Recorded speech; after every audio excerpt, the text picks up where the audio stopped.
Hi, I'm Justin with High Altitude Houseplants, and today we're going to take a tour of my collection. Welcome to my first long-form video.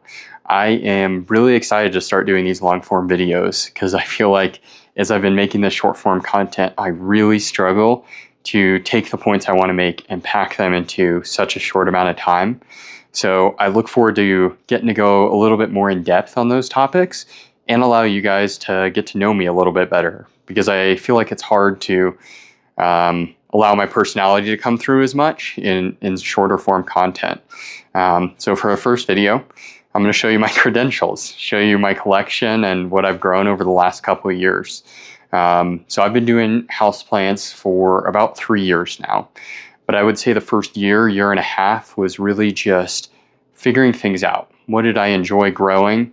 And so I kind of cast a wide net. I tried a little bit of everything, but have zeroed down my focus now to primarily philodendron, monstera, anthurium, calathea, some pothos, a few other random plants, alocasia mixed in there. My very first plant that I fell in love with was calathea, and that was like trial by fire, trying to figure those out. But since figuring out calatheas now, I found it's made growing all my other plants a whole lot easier, because by comparison, those plants are pretty easy to grow when your baseline is calathea. So show you guys around and tell you more about each of the plants I have. All right, so we are going to start off this tour with our master bedroom. And this is one of my first alocasias. It has just blown up over the last year and a half. And I guess this is a good note that I should mention is pretty much all the plants I have in my house are about a year to a year and a half old. I mentioned figuring things out, and really it was about a year and a half ago, zeroed in my focus and started picking the plants I actually want to grow. So I don't have many original plants. Right here is some prints from KillOnlyTime.com. It's the same artist that makes all the shirts I wear. I really love her art, and we have it throughout our house. Here is another one of my big alocasias. This is a metalhead. I got this one a little bit bigger. It was a 6-inch pot at King Soopers about a year ago, but has, probably 10 times the size of what it was when I got it. We just got one other kind of trailing pothos here. And then across the hall, we move into my wife's office. So she loves monstera, so I built her this bookshelf to kind of display her books and some of the favorite plants she enjoys in the house. She's not a big plant person, but she does appreciate the monsteras. So got a few of them here. And then all my Tycons are part of one plant that just as it's grown, I've cut it and potted it into other pots. This one is kind of cool. So this is the most recent cut from the monstera, and it started creating all these different shoots off of it with just tons and tons of variegation. There's one under here that almost the entire leaf is variegated, and it's holding on to all that variegation. So I'm excited to see what that shoot's going to do, because it looks really pretty. Also, I got this monstera. This is one of my original plants, and it's got some kind of cool mutation where the newest leaves have fenestrations out on the edge of the leaf. So also kind of excited to see what that one's going to do for me. And then next door is my office. So this is one of my moss pole walls.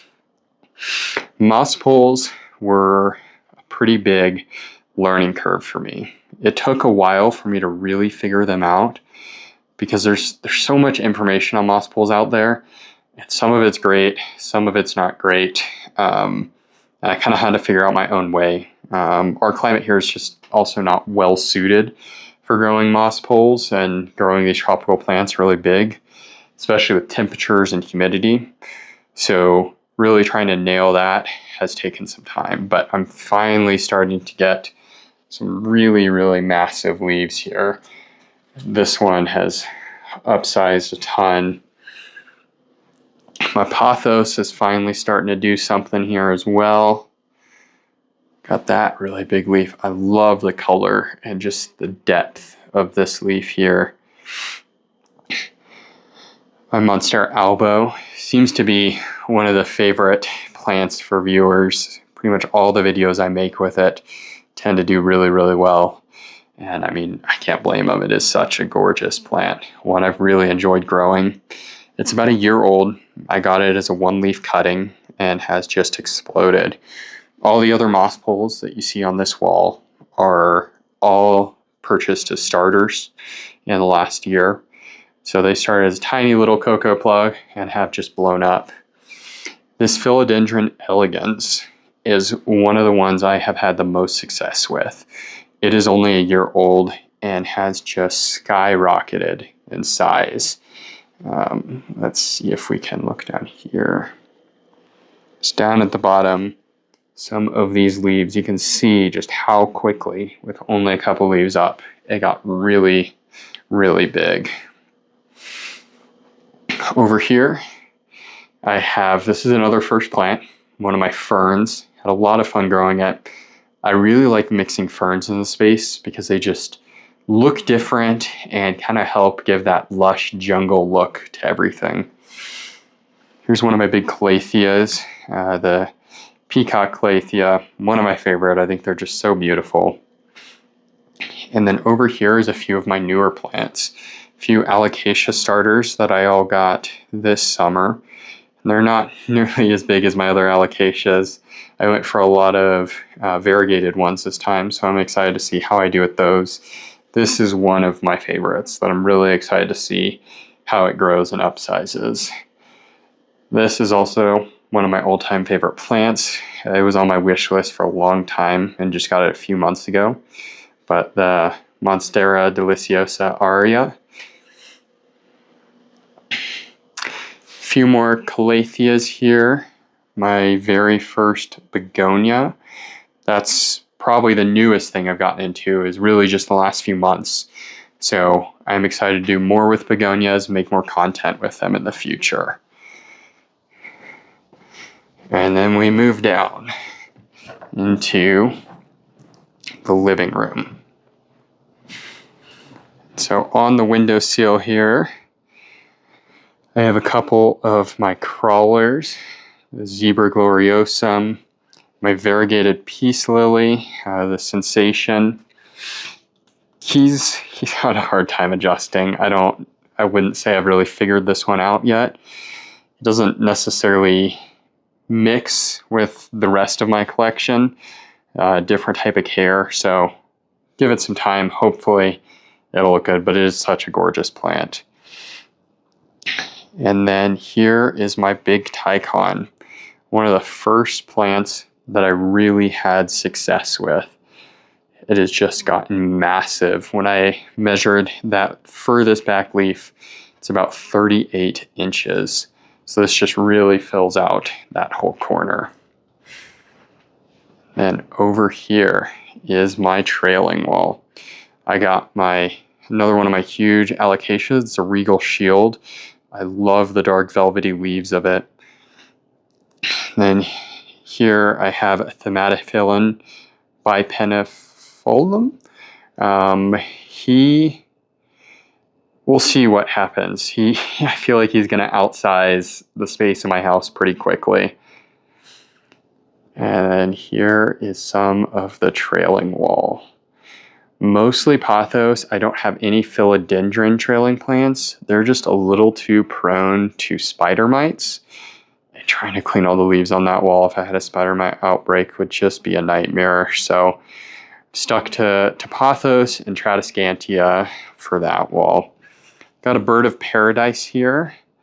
And then this is a Norfolk pine that we use as our Christmas tree. You know, I don't love the idea of plastic Christmas trees that can't easily be recycled, or cutting down a tree and, every single year Nothing against that, if that's what you want to do, but the idea of being able to grow our own tree in our house, and as it gets more mature, we can put bigger ornaments on it. Just kind of excited to do that as an alternative to traditional Christmas trees. Then moving into the kitchen and dining room. So here's another view of that trailing wall from the back. One plant that's not visible in that room is going to be my huge rabbit foot Maranta. This guy has a million cuttings in there. He just is he got spider mites twice and never even treated him. They just went away, and he stayed so lush, such a resilient plant. This is my very first pothos. It's kind of just been a neglected plant, frankly. It didn't have a lot of irrigation, not a plant that I was super interested by, but it's just kind of sentimental, so I've kept it a part of the collection. This here is a Vix plant. My mom gave me a cutting of it a few months back, and it has been such a fast grower. It's really a cool plant, but they call it a Vicks plant because if you scratch it and sniff it, it kind of smells like Vicks and opens up your sinuses. So kind of a cool plant when you're sick or something.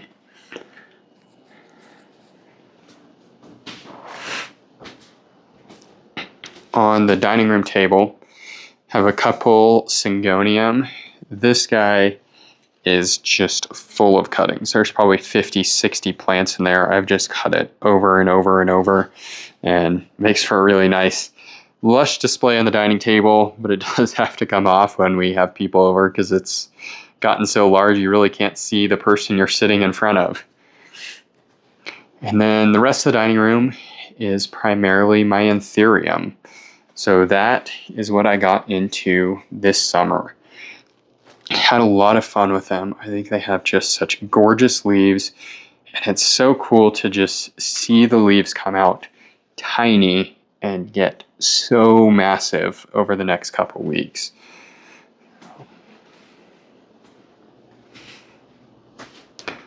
Couple more Anthurium here.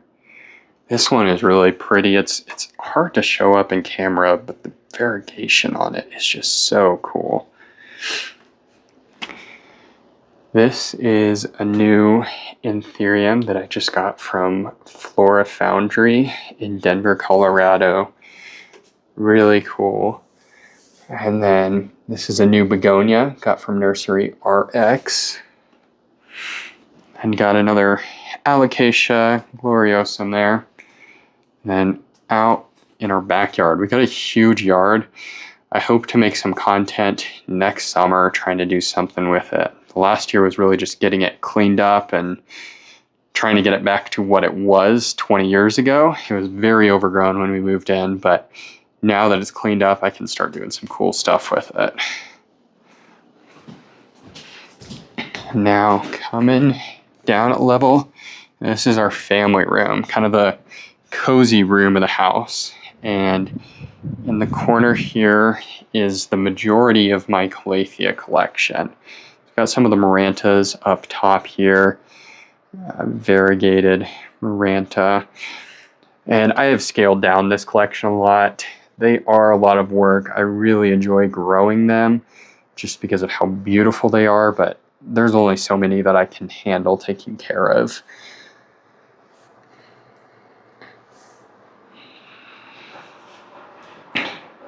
And then here is my velvet wall. So this, I was really put on to velvets thanks to Sydney Plant Guy. Just seeing the gorgeous, gorgeous plants that he has grown. I mean, his Glorious, his Varicosum, his Splendid are just incredible. His Milano. Milano is one I have not figured out. You can see he's doing all kinds of funky stuff here, but I refuse to give up on it. I think eventually I will figure it out. I've got the other ones figured out, so just got to give it time. I mean, I think plants is all about patience. It takes time. You're not going to get it right the first time, but the cool thing is you can always cut a plant and start fresh with it. So here is a few of my Monsteras. Monsteras is probably the one I struggle with most just because of temperature. I keep my house at 68 degrees year round. I run really hot and can't have the house hotter than that. And Monsteras do not love cold temperatures like that. And so they grow okay, just as far as getting them to upsize is really difficult in temperatures like that. So I'm always going to have them around, but there's only so much I can do with them, I think, realistically. Then here I have a few of my starters. So these are going to get moved soon. You'll see later in the video what I have planned for them. Then a few Syngonium down here. I'm really not all that into Syngonium. They don't look great on a moss pole. I like the one on the dining room table, but I don't know how to display mini Syngonium that well. Here's a few Monstera starters. This one I am really scared to put on a moss pole because I see so many people struggling with him going all white. And the way it's been growing right now, it's not gone all white on me. So we'll see what I end up doing with it. And then a few more Alocasia starters, a few more Syngonium. Got a Mojito down here. I think that one is really pretty. This is a Philodendron Campi, another one of my favorite plants. I just love the texture of the leaves and how it has all these just long shoots from the center. It just looks so bushy and gorgeous, the way the light hits off of it. Such a cool plant. Another fun fern. I have no clue what it's called. I've had a lot of comments. I found it at a nursery. It was almost dead. They sold it to me for nothing. So it's been a fun plant. I wish I could tell you guys what it is. Even I went back and asked the nursery and they're like, I'm not quite sure. So, all right. Couple more Monstera here. Neither of these are doing that good. This one I bought big. I bought it this size. It's pushed out that newest really damaged leaf. That's about it. Again, like I mentioned, Monsteras struggle with the climate I'm able to provide. Trying to give it as much light, have it real close to that plant light to give it some heat right by the humidifier. We'll see if I'm ever able to grow this one really well, but it's questionable. Got a random snake plant here. I haven't watered that probably in like 7 months. I'm not really into snake plants, but it's a filler for that corner. I've had it since the beginning pretty much. It is starting to give me some new shoots, but yeah, not really a plant I care about. This was one of my biggest calatheas. I mean, it was probably 3 feet tall, super bushy, and I was away and I came back and it was completely infested with spider mites. So I just cut it down to nothing. The nice thing with calatheas is, they can be cut down and grow right back. So cut it down, it's starting to give me some new shoots. We'll give it another 5-6 months and I'm sure it'll be back to its former glory. And then we go down one more floor. So there is no plants down here at this point, but I have big plans for this. So this is our guest bedroom that just recently got taken over by this massive tent. So this is a big grow tent. I've got some stuff on the way to get it all set up. But this is where all my starters are going to be moving. And I'm really excited to have this now because it's going to allow me to do a lot more with plants. I'm going to be able to start selling starters and buy some newer and cooler plants. But I'm also going to be able to launch the new plants I get a lot quicker and show you guys the growing journey with them more frequently. Now that I have a climate controlled space, I can probably move some of my Monstera moss poles in there. So I went with a 4 foot by 4 foot by 7 foot tent from AC Infinity. And then in here, so this room is going to be a new series. So I just got this couch and this TV. So we're going to make this kind of like a theater media room. But it's my only room that we really live in. that I've not totally filled with plants.